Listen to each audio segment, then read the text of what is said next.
यह वीडियो आपके दिमाग को हिला देगा। सोचो, अगर कोई विमान ऐसा हो जो अमेरिका से उड़कर सिर्फ 1.5 घंटे में एशिया पहुंच जाए, इतनी तेज कि उसके पीछे हवा तक जल उठे, तो क्या होगा?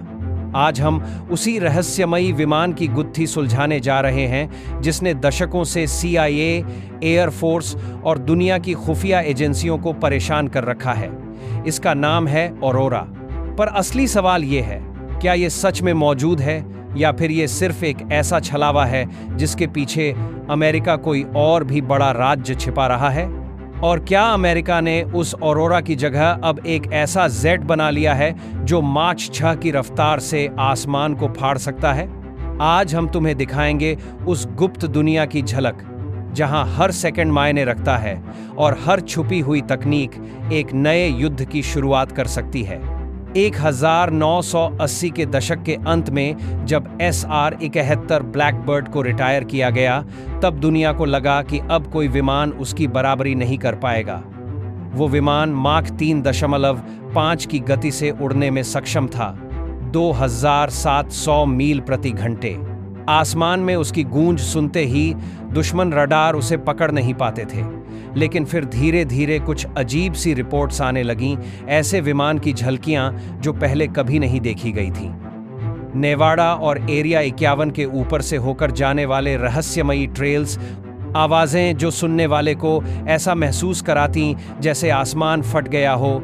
तब दुनिया ने पहली बार ऑरोरा प्रोजेक्ट का नाम सुना। लोग बोले, ये अमेरिका का अगला स्पाई प्लेन है, SR-91 ऑरोरा।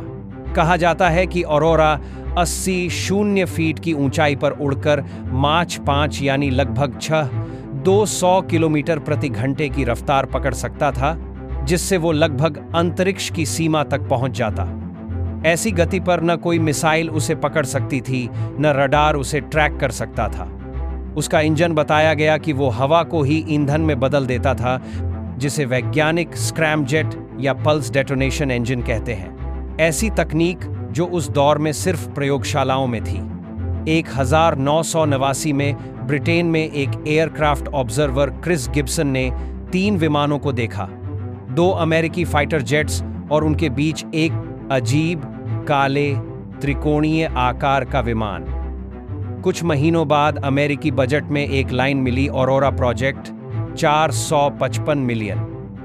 और यहीं से शुरू हुआ अमेरिकी एविएशन के सबसे रहस्यमय अध्याय का सिलसिला। कई लोगों का मानना है कि ऑरोरा का असली मकसद स्पाई मिशन नहीं, बल्कि एक नया हाइपरसोनिक स्ट्राइक प्लेटफॉर्म बनाना था, यानी ऐसा विमान जो मिनटों में किसी भी टारगेट पर हमला कर सके। लेकिन जैसे जैसे साल बीते, इस प्रोजेक्ट के सबूत कम होने लगे। कुछ एक्सपर्ट्स बोले ये सिर्फ कोल्ड वॉर की अफवाह थी, लेकिन फिर 2000 के दशक में एक और नाम सामने आया, SR-72, जिसे लॉकहीड मार्टिन की skunk works team son of Blackbird कहती है। और यही वो पल था जब तथ्य ने कहानी को पीछे छोड़ दिया। SR-72 वो विमान है जो वास्तव में SR-71 की विरासत को आगे बढ़ा रहा है। 100 फीट के लंबे इस जेट की गति मार्च 6 तक पहुंचने की क्षमता रखती है, यानी इतनी तेज कि वो सिर्फ 1 घंटे में अमेरिका से यूरोप तक की दूरी तय कर सके। इसमें इंसान नहीं बैठेगा, बल्कि ये ऑटोनोमस हाइपरसोनिक एयरक्राफ्ट होगा, अपने मिशन खुद तय करेगा, खुद उड़ान भरेगा और खुद लौटेगा। नासा और लॉकहीड मार्टिन ने मिलकर इसे तैयार करने में अरबों डॉलर झोंक दिए हैं। और इसके पीछे जो तकनीक है वो है turbine based combined cycle propulsion system या TBCC। यह सिस्टम 2 इंजनों का मेल है। पहला इंजन लगभग सामान्य टर्बो फैन की तरह काम करता है, जो टेक ऑफ और सबसोनिक फ्लाइट के लिए है। जब यह विमान मार्च 3 की रफ्तार पकड़ लेता है, तब इसका दूसरा इंजन यानी स्क्रैमजेट अपने आप एक्टिव हो जाता है। वो हवा के तेज प्रवाह को ईंधन में बदल देता है और विमान को हाइपरसोनिक गति में लॉन्च कर देता है। इंजीनियर कहते हैं कि मार्च 6 पर उड़ान भरते समय इस विमान की स्किन का तापमान रॉकेट के कार्य काम हुआ है। री एंट्री जितना गर्म हो जाएगा 1000 डिग्री सेल्सियस से ज्यादा। इसलिए इसके बॉडी में ऐसे मटेरियल्स का इस्तेमाल किया गया है जो पिघलते नहीं, बल्कि गर्मी को रिफ्लेक्ट कर देते हैं। अगर SR-72 सफल होता है तो इसकी क्षमताएं युद्ध की परिभाषा बदल देंगी। कल्पना करो, किसी दुश्मन देश की सीमा पर कोई एक्टिविटी होती है और कुछ ही मिनटों में अमेरिका का यह विमान वहां पहुंचकर इंटेलिजेंस एकत्र कर ले या स्ट्राइक कर दे। कोई डिटेक्शन नहीं, कोई चेतावनी नहीं, सिर्फ कुछ सेकंड का समय। यही वजह है कि इसे अमेरिकी वायुसेना गेम चेंजर कहती है, क्योंकि सैटेलाइट्स की सीमाएं हैं, वे प्रिडिक्टेबल हैं, उनसे बचा जा सकता है। ड्रोन या मैनर्ड जेट्स को रडार से पकड़ा जा सकता है, लेकिन SR-72 सब पर भारी है। कई विश्लेषक मानते हैं कि SR-72 के बाद अगला कदम और भी खतरनाक होगा, डार्पा का next generation responsive strike program, जिसे नेक्स्ट RS कहा जाता है। ये प्रोजेक्ट भविष्य का हाइपरसोनिक बॉम्बर तैयार करेगा, जो सिर्फ माच 5 नहीं, बल्कि माच 10 या 12 की रफ्तार तक पहुंच सकेगा।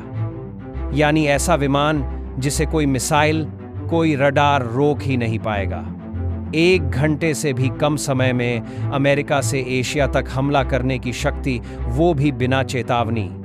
अगर यह सफल होता है तो यह 21वीं सदी की सबसे घातक सैन्य ताकत बन जाएगी। पर इस सुपर टेक्नोलॉजी के पीछे सिर्फ इंजीनियरिंग नहीं, राजनीतिक ताकत और फंडिंग भी बड़ी चुनौती है। डिफेंस बजट में हर डॉलर की लड़ाई होती है। राष्ट्रपति डोनाल्ड ट्रंप ने एक समय रक्षा खर्चों में कटौती की बात कही थी, जिससे डर पैदा हुआ कि ऐसी परियोजनाएं धीमी पड़ जाएंगी। लेकिन स्कंक वर्क्स टीम और डार्पा ये दौड़ नहीं छोड़ रहे। उनका मानना है कि अगर अमेरिका थोड़ा भी पीछे रहा तो चीन या रूस इस तकनीक को पहले हासिल कर सकते हैं, और तब शक्ति संतुलन पूरी तरह बदल जाएगा।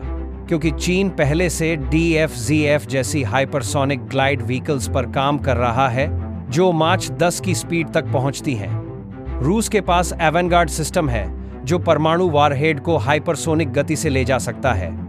अगर ये देश पहले हाइपरसोनिक बॉम्बर तैयार कर लेते हैं तो दुनिया का हर रक्षा संतुलन टूट सकता है। यही कारण है कि अमेरिका अपनी अगली पीढ़ी के हथियारों में हाइपरसोनिक टेक्नोलॉजी को केंद्र में रख रहा है। इस पूरी दौड़ में सिर्फ एक सवाल सबसे बड़ा है, क्या ऑरोरा असल में कभी था, या वो सिर्फ एक पर्दा था जिससे असली हाइपरसोनिक प्रोजेक्ट्स को छिपाया गया? बहुत से डिफेंस एनालिस्ट मानते हैं कि ऑरोरा शायद कभी अस्तित्व में नहीं था, वो बस एक कवर नेम था जिससे ध्यान असली प्रोग्राम्स से हट जाए। लेकिन अगर सच में वो विमान बना था तो शायद वो अब किसी नई पहचान में उड़ रहा है, SR-72 या नेक्स्ट RS के रूप में। तो अब दुनिया एक नए युग की ओर बढ़ रही है, जहां गति ही सुरक्षा है और जानकारी ही हथियार। हाइपरसोनिक रिकॉनेसेंस और स्ट्राइक प्लेटफॉर्म अब सिर्फ कल्पना नहीं, बल्कि भविष्य का सच बन चुके हैं। जो देश इसे पहले ऑपरेशनल बना लेगा, वही 21वीं सदी की शक्ति की परिभाषा तय करेगा। तो दोस्तों, सवाल अब तुम्हारे लिए है, क्या तुम्हारा मानना है कि ऑरोरा वाकई बनाया गया था और आज वो किसी और नाम से आसमान में उड़ रहा है, या फिर ये सिर्फ एक कहानी है जो दुनिया को भ्रमित करने के लिए बनाई गई? अपने विचार कमेंट में बताओ, और अगर तुम्हें ये वीडियो पसंद आई हो तो इसे शेयर करो, लाइक बटन पर जोरदार क्लिक करो और चैनल को सब्सक्राइब करना मत भूलो, क्योंकि अगली वीडियो में हम लाने वाले हैं दुनिया के सबसे खतरनाक गुप्त हथियार की कहानी, जिसे देखकर तुम सोचोगे भविष्य पहले ही आ गया है।